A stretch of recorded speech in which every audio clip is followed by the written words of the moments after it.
ter alguma coisa. A acessibilidade, se você pensar, ela pode ser usada de uma maneira ampla. Porém, o que diz a norma técnica, isso eu gostaria de pedir para todos vocês baixarem. Vocês conhecem as normas técnicas da BNT, não conhecem?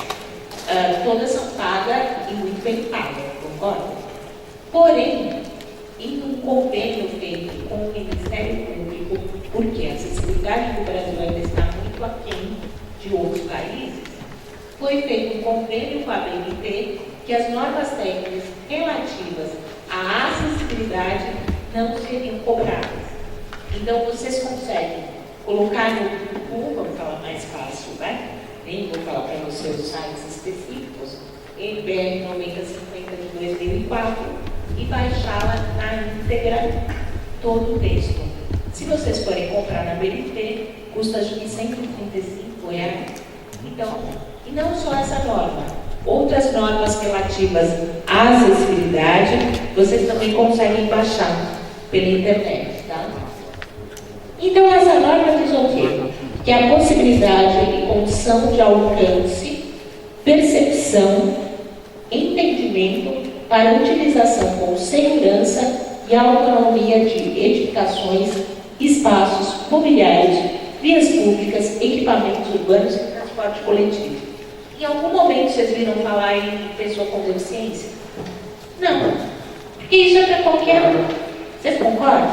Cada cidade pode ter suas leis específicas. São Paulo tem outras leis. Acho que tem alguém de São Paulo aqui? Só nós. Então, decreto, em São Paulo tem o decreto 45122, que também é importante vocês terem, tá? Mas deixa eu falar uma coisinha. São Paulo era conhecido como estar na frente, né? Em 93 teve a primeira lei de acessibilidade, mas a cidade ficou para trás, viu? Acabou ficando para trás e tem muita cidade na frente, né? Hoje a gente já consegue ver, principalmente na parte urbana, muitas cidades bem mais evoluídas nessa questão. Enfim, pensando um pouco, voltando para a função do arquiteto. A Carta de Atenas de Veneza dizem que, para o arquiteto ocupado aqui com as tarefas do urbanismo, o instrumento da medida será a escala humana. E quem é a escala humana?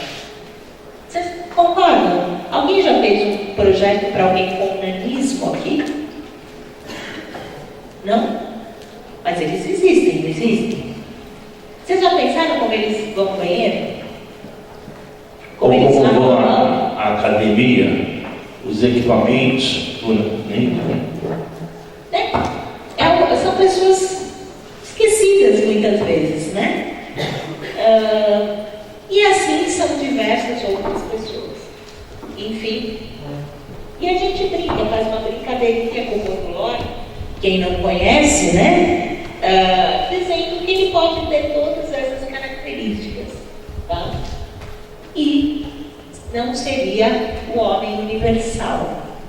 Poderia ser bem diferente. Enfim, quando os americanos criaram o desenho universal, e foi um estudo de arquitetos, pessoas com deficiência, e eu acho que deu muito certo lá, porque desde o início as pessoas pegaram esse tema para o lado técnico, para o lado do arquiteto, para o lado do profissional. Se a gente olha no Brasil, foi sempre um pouco protecionista, aquela legislação, ai, coitadinhos, eu preciso fazer para aquela pessoa com deficiência.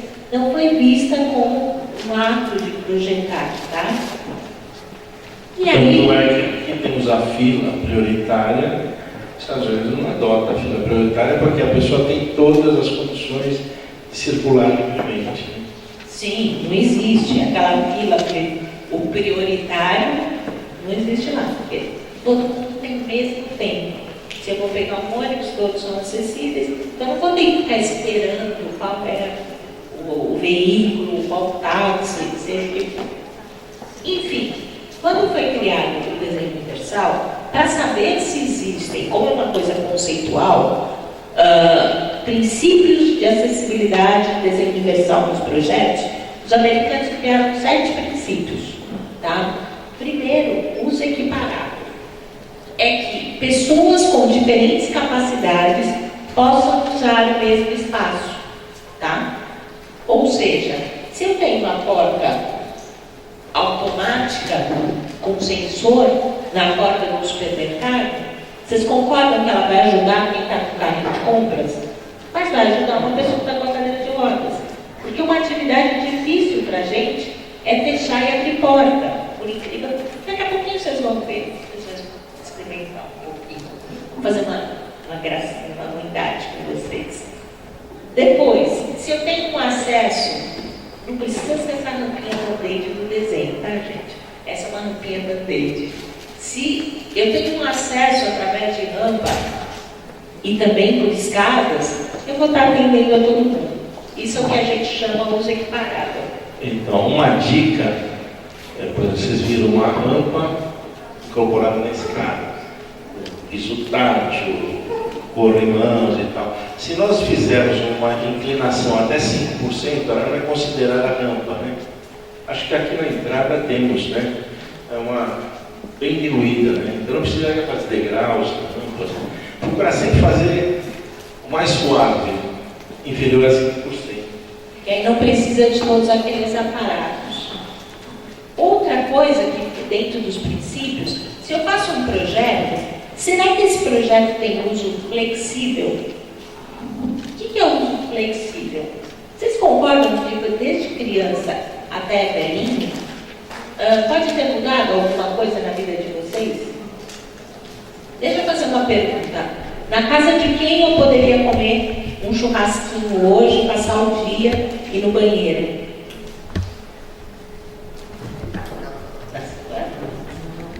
Só na dela?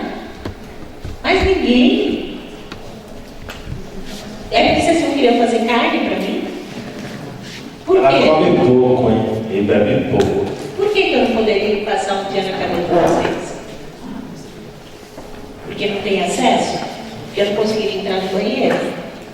Mas vocês concordam que ao longo das suas vidas inteiras, vocês podem ou receber alguém na sua casa, ou alguém da família de vocês precisar deste uso?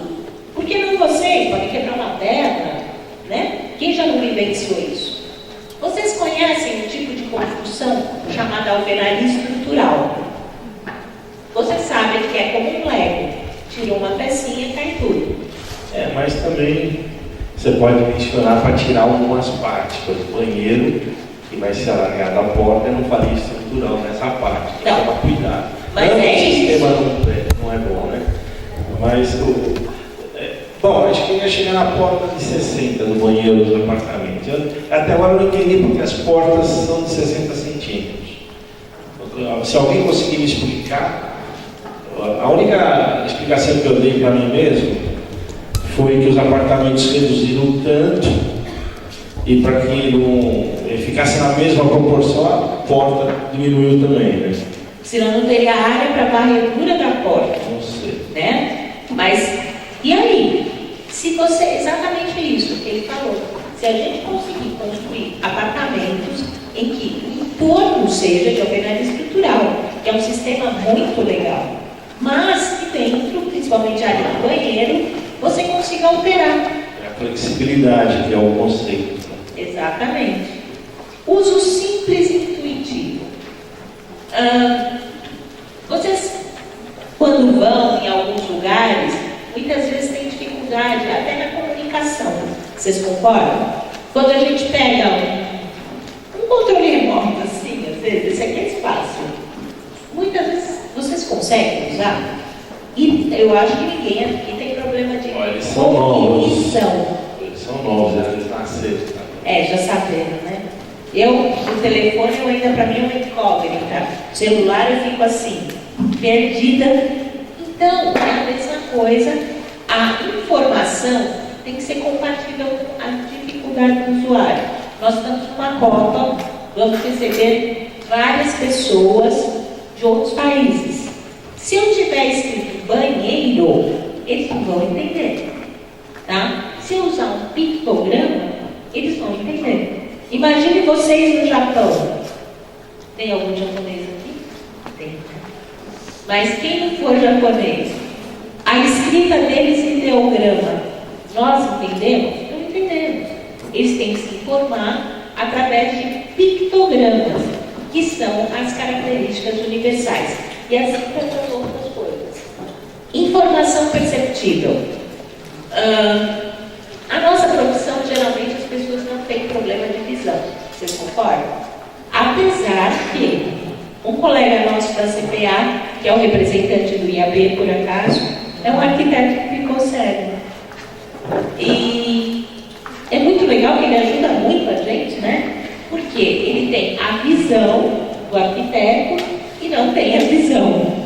Então ele consegue unir as duas coisas. Mas vocês concordam que se vocês não enxergassem, como vocês chegariam nessa sala? É difícil. É um espaço muito amplo. Toda a informação é apenas visual. Porque a gente tem isso instintivo. Como o arquiteto é muito visual, ele acha que resolveu o problema do visual, resolveu o problema de todo mundo. E não é. Né? Tem pessoas que enxergam e tem pessoas que não enxergam e pessoas que não enxergam direito, que é a maioria das pessoas, tá? A maioria das pessoas tem uma visão residual. Mas o relevo, a letra em relevo, a informação perceptível e tátil é importantíssima para ela, tá? De qualquer tipo de assunto. Outra coisa, tolerante ao erro. Quem aqui nunca escorregou numa escada? E para que serve o corrimão? Para você se segurar, tá? Essa sinalização visual do degrau que a norma pede, quando você está em cima da escada, você olha para baixo, ela tem os degraus, né? Se misturam e aquela faixinha, ela dá um contraste para ver os degraus, tá? Mas a norma diz um pedacinho no canto no mínimo, né? Isso não quer dizer que a pessoa não possa estender todo o degrau, né? Com certeza. Que usa até como aquela faixa para a pessoa escorregar, né? Outra coisa, coisas com pouco esforço físico, gente, que promova que as pessoas consigam fazer com facilidade. Tá? Hoje em dia, com aquelas, não sei se vocês concordam, sabe aquelas aguinhas que o corpo é reciclável? Tem horas que você não consegue abrir, porque entorta a aguinha. É um exemplo. Imagine uma senhora com uns 80 anos, no deserto, com uma garrafa dessa. Ela não vai conseguir abrir. Porque é difícil abrir isso aqui, né? Então, isso aqui não tem um desenho universal. Devia ter uma forma mais fácil de abrir. Outro exemplo que a gente fala de desenho universal, vocês verem que não é só arquitetura. Vocês forem no supermercado e não chegarem direito. Como é que vocês vão saber que é uma lata de Coca-Cola, uma lata de cerveja? Tudo igual, né? Então poderia ter. Ele vai abrir e brincar, né? Então, muitas vezes a maçaneta, ou então uma mola pesada numa porta, são coisas que as pessoas não conseguem. E o sétimo princípio, que é tamanho, espaço para acesso e uso. Eu sempre faço, todo mundo briga comigo, mas eu sempre faço essa pergunta. Quem é a pessoa mais espaçosa aqui? Quem? Aqui nessa sala, quem é a pessoa mais espaçosa? Oi? Isso pode ser você. Não tem problema não. Eu. Por quê? Porque eu vou necessitar para fazer um giro em mim mesma de 1,5 m, sendo que vocês necessitam de 60 centímetros, tá? Então, muitas vezes, como eu coloquei, dá para fazer um único ambiente que abrigue essas diferenças dimensionais.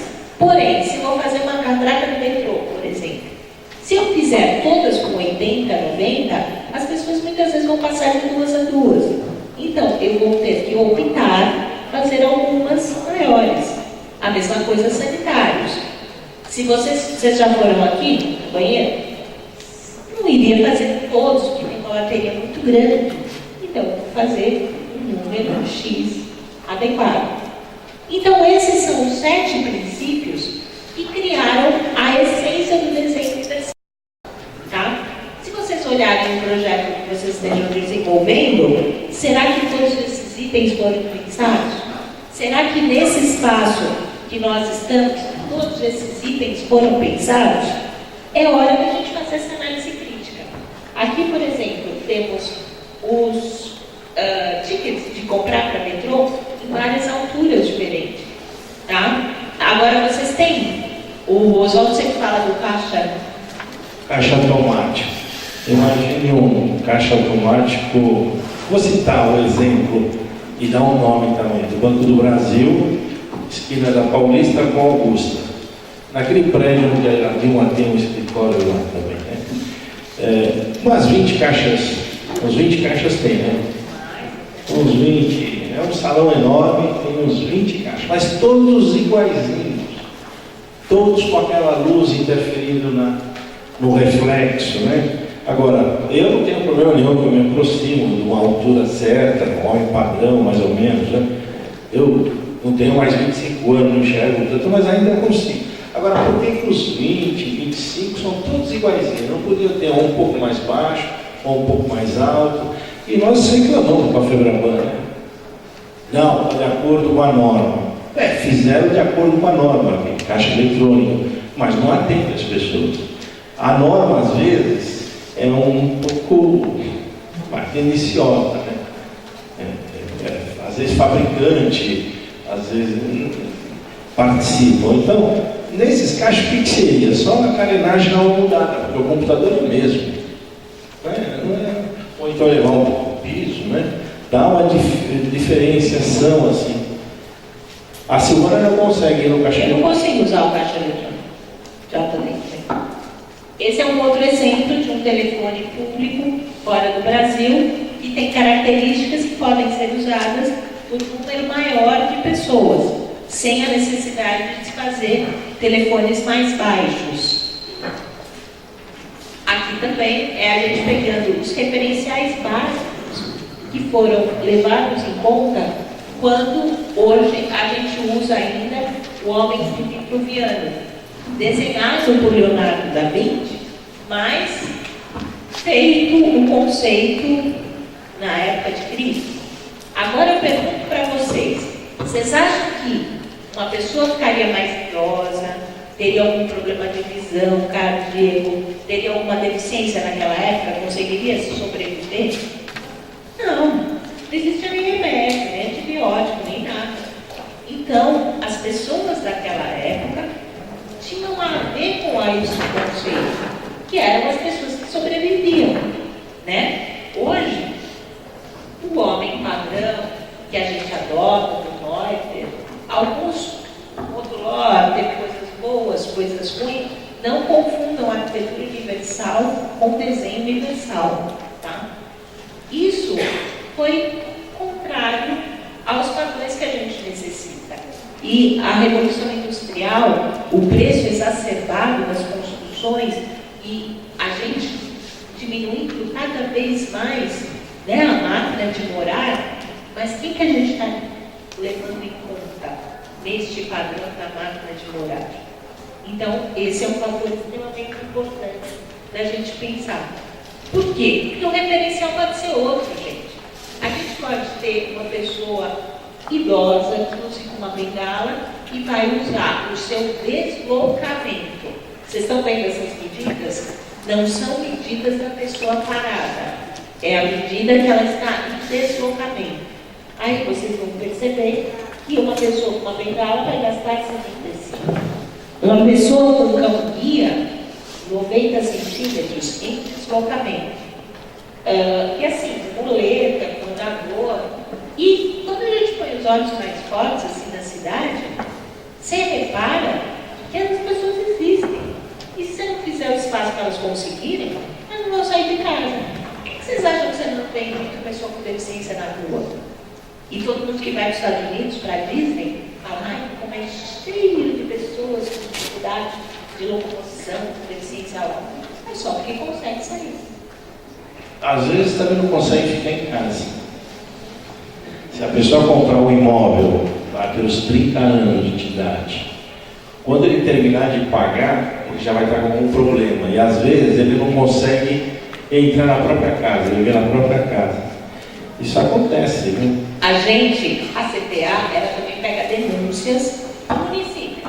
Se existem, nós tivemos um caso clássico. Uma senhora, quer dizer, não, né? Milhões, mas ela foi muito persistente. Essa senhora não era muito velha, 60 anos, pegou a AVC, saiu para o hospital. E quando ela voltou? Ela morava em apartamento, tinha os degraus na porta, né? Não consegui entrar na casa dela de novo. E ela morava sozinha naquele estado de São Paulo. Ela não tinha casa para ir. Gente, foi um problema. E ela ficou para a nossa prefeitura, que era um edifício antigo. A lei não chegava, foi construído antes do decreto federal. Leis municipais, né? Isso não é feito na justiça. É isso. No final acabaram fazendo uma rampa, isso depois de quase 2 anos, né? Fizeram uma rampa. Mas ela ficou morando de favor, então, 2 anos. Isso pode acontecer com qualquer um de nós. Às vezes eu tenho uma avó que precisa ficar comigo um tempo, eu não consigo abrigar em casa. Né? E, gente, esse é o referencial que o Oswaldo falou, o trem tipo, tá? Se vocês recortarem, olha bem assim, hoje todo mundo faz o CAD, né? Quem fizer o CAD, ótimo, faz um retângulo de 80 por 1,20 e brinca como se estivesse brincando num carrinho no seu projeto. Porque aí você vai resolver todos os problemas de circulação. Esse é o que a gente chama de módulo de referência. Ou seja, se este módulo de referência passar, independente de ser cadeira de rodas ou não, se 80 por 1,20 m passar e circular, qualquer outra pessoa passa. Tá? Esse é o que a gente chama de módulo de referência. No CAD é fácil, e quem quer ver papel, recorta. Eu tenho uma americana, muito legalzinha, que eu trouxe. Eles fizeram lá um bonequinho, retangularzinho, azul, bonitinho. É como se fosse uma escultura de uma pessoa em cadeira de rodas, mas super bacana, bem feita. Na escala 1 para 20, 1 para 50, 1 para 100. E aí você põe no projeto para você circular. Quando eu vi aqui, fiquei apaixonada. Olha, o pessoal não precisa se preocupar em anotar esses dados todos, porque deveriam cada um de vocês receber um livro, né? Mas a gente não conseguiu trazer para todo mundo. Mas esses dados aí estão todos na norma. Isso daí já está lá, disponível no Google, gratuito, na 9050. Aliás, 2 coisas. No final, a gente vai sortear, a gente tem uns 30 livros aí que a gente vai sortear. E quem não for agraciado pelos livros, dá para baixar o nosso livro da Prefeitura de São Paulo pela internet, tá? Ele está disponível para download, que são esses desenhos que vocês estão vendo mais bonitinhos. É a norma mais... Uma releitura. Uma releitura. É na página da Prefeitura, na Secretaria da Pessoa com Deficiência, CPA, download do livro. Outra coisa que é importante, vocês concordam que vocês entram dentro dos ambientes, né? E para fazer as atividades que vocês precisam fazer nos ambientes, vocês têm que ter alcance. Vocês vão pegar coisas, ligar, desligar. Ontem mesmo, foi muito engraçado. Entrei no banheiro do quarto do hotel, ele tem uma circulação adequada, ele tem um tamanho ideal, porém, não se pensou nos alcances. Eu fui tomar banho, a toalha estava em cima do vaso sanitário, mas lá em cima. O secador de cabelo também, num lugar totalmente inacessível. O interruptor era fora. Aí outros problemas que a gente vai falar no banheiro. Mas em todo lugar que vocês vão, a pessoa faz uma atividade, vocês concordam? Então, esses alcances também têm que ser pensados para cada atividade que for própria. Se eu chegar numa farmácia, eu tenho que conseguir falar com o balconista, entrar para ir tomar uma injeção, fazer fazer a atividade que é própria daquele lugar. Então, as medidas de alcance, vocês vão ver que para um alcance pontual, quando eu digo pontual, é pontual mesmo, é tocar uma campainha, tá? 1,35. Qualquer coisa que houver manipulação, há no máximo 1,20 m. E entre 80, 60 e 1,20 m, ele é ideal tanto para o Oswaldo, que tem 1,80 m, quanto para mim. Então, ele é ideal tanto para a pessoa em pé, quanto para a pessoa sentada. Não esquecendo sempre que os alcances frontais, eles são mais difíceis. Vocês concordam que vocês estão sentados, né? Se vocês tiverem que pegar alguma coisa na frente de vocês, o que vocês têm na frente de vocês? As pernas. Então, elas diminuem o alcance frontal. Sendo que o alcance lateral, você tem mais facilidade. Enfim, quando a gente pensa em referência, a gente pensa que as pessoas com deficiência podem ser pessoas que andam. Então, para as pessoas que deambulam, que são gestantes, obesos, crianças com mobilidade reduzida, eu quis dizer. Os homens, as mulheres mais, tá, gente? Porque a gente vive mais, tá? Durante o percurso da vida da gente, a gente vai ter algum problema de limitação. Ou quando criança, ou quando gestante, ou quando mais velho. Ou algumas coisas que podem acontecer na vida da gente. Enfim, eu vou contar uma historinha aqui que eu acho muito importante, que eu acho que tem muito estudante. Quando eu era da idade de vocês, que eu fazia arquitetura numa faculdade, que eu entrei em São Paulo por ser a única, tirando a USP, que aí o problema foi de falta de acessibilidade intelectual minha, que eu não consegui fazer graduação na USP. Tirando a USP, tinha na faculdade de Guarulhos, que era naturalmente acessível. Fiz a faculdade lá. Quando eu entrei na faculdade, no mesmo ano que eu, entrou um moço chamado Valério. Entramos, fizemos até o terceiro ano. Ele era um cara alto, quase 1,70 m de altura, mas ele andava de muletas. Ele parecia infantil. Nossa, não devia ter falado isso, né? Pronto, estou velha. Bora, eu falei que uma doença de extinção, agora posso falar. Falei para ela, fala que você teve politraumatismo. Você já sabe que eu sou mais velha. Em acidente de moto, para ficar mais chique. Aí o que aconteceu? Arquitetos renomados construíram a Universidade Nova, quando eu estava no terceiro ano. Como é que era a faculdade? Sobre pilotis. Você sabe o que é sobre pilotis, né? Andar ferro livre. Com mais 3 andares, tá? E os banheiros entre os pavimentos. Acho que eu era mocinha, até que eu era bonitinha na época, toda assim. Os meus colegas não me deixaram desistir. Eles ficavam me esperando para subir as escadas da faculdade durante mais 2 anos. Tá? Mas o que aconteceu com o Valério?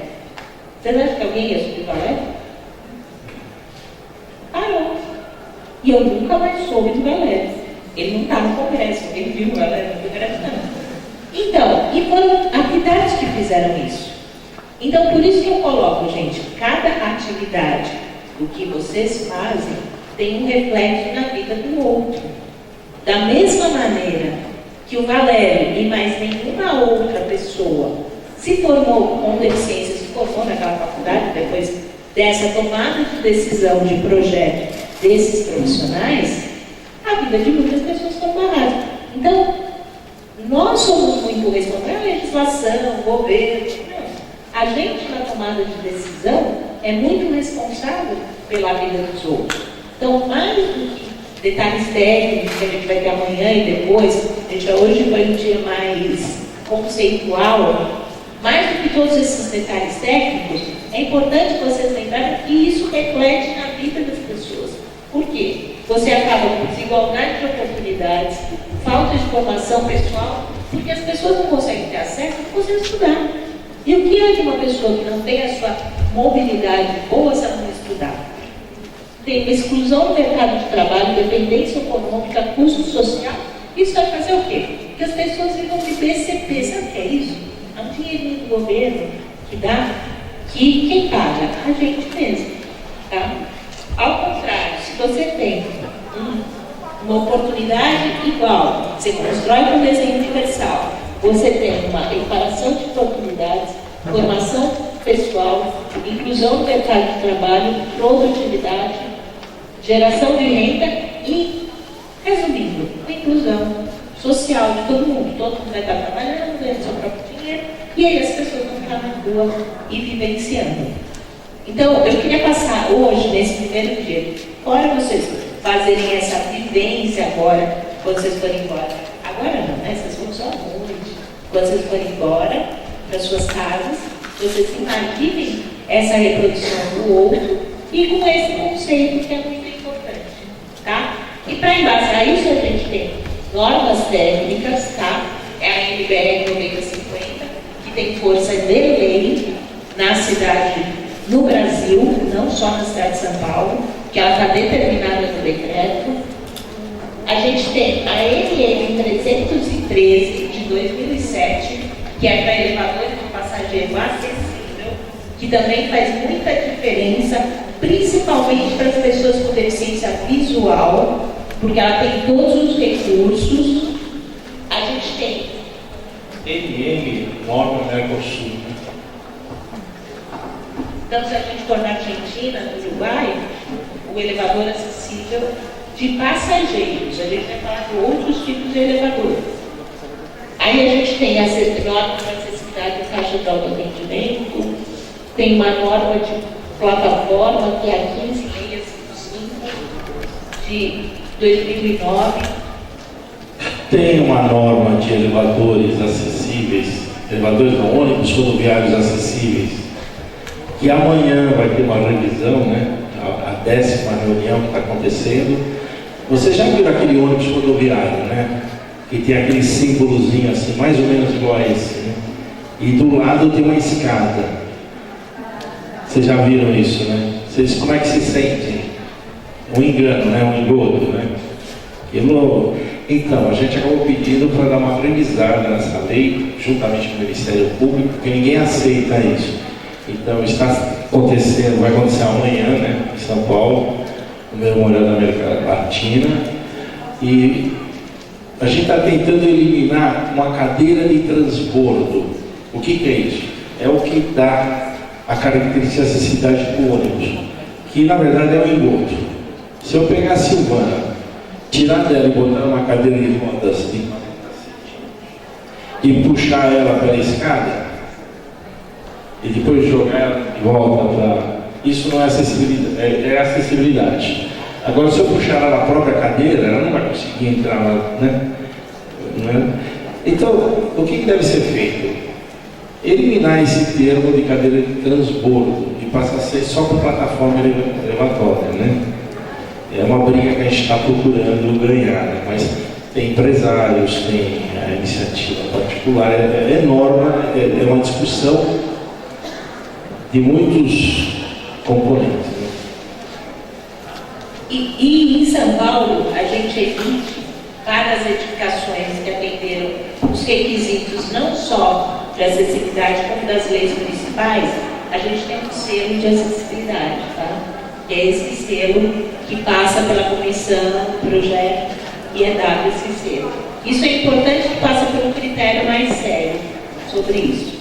Enfim, a gente reconhece que a deficiência, isso não é somos nós, isso está na Constituição, porque é a Convenção sobre os Direitos da Pessoa com Deficiência, que hoje tem efeito de direito constitucional, porque foi assinado pelo governo brasileiro, e ele diz que a deficiência resulta da interação entre pessoas com as barreiras atitudinais e ambientais. Ou seja, eu posso estar num espaço totalmente acessível, onde a pessoa não vai sentir a dificuldade. Agora, se essa pessoa estiver trabalhando num lugar que ela não tem acesso às coisas que ela necessita, a banheiro, a chegar na mesa de outros colegas, a chegar no xerox, fazer as coisas que ela precisa, ela vai sentir a deficiência redobrada. Então, é uma interação da pessoa com o ambiente. Isso aumenta ou diminui a deficiência. Enfim, esse decreto que eu vou pedir para vocês baixarem também, tá? E o decreto federal diz que a concepção e implantação dos projetos arquitetônicos e urbanísticos devem atender aos princípios do desenho universal, tendo como referências básicas as normas técnicas de acessibilidade da BNT. Por isso que a gente fala que aquela norma tem força de lei, tá? A NBR 9050 tem força de lei.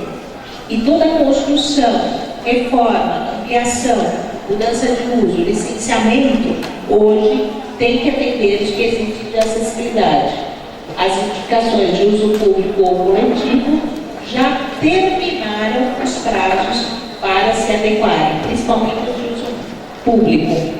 E aquilo que eu falei para vocês, nas anotações de responsabilidade técnica, que é a RT do arquiteto, está declarado o atendimento às regras de acessibilidade. Então, não tem como não ter conhecimento de lei. Se você for para um juiz e falar, não sabia, ele vai falar, ninguém pode dizer que tem desconhecimento de lei. Então, devem ser atestadas essas regras através de um campo específico. Enfim, tudo isso, eu estou sendo cobrada agora de terminar, né? Acho que já passou do meu horário. Tudo isso quer dizer o quê?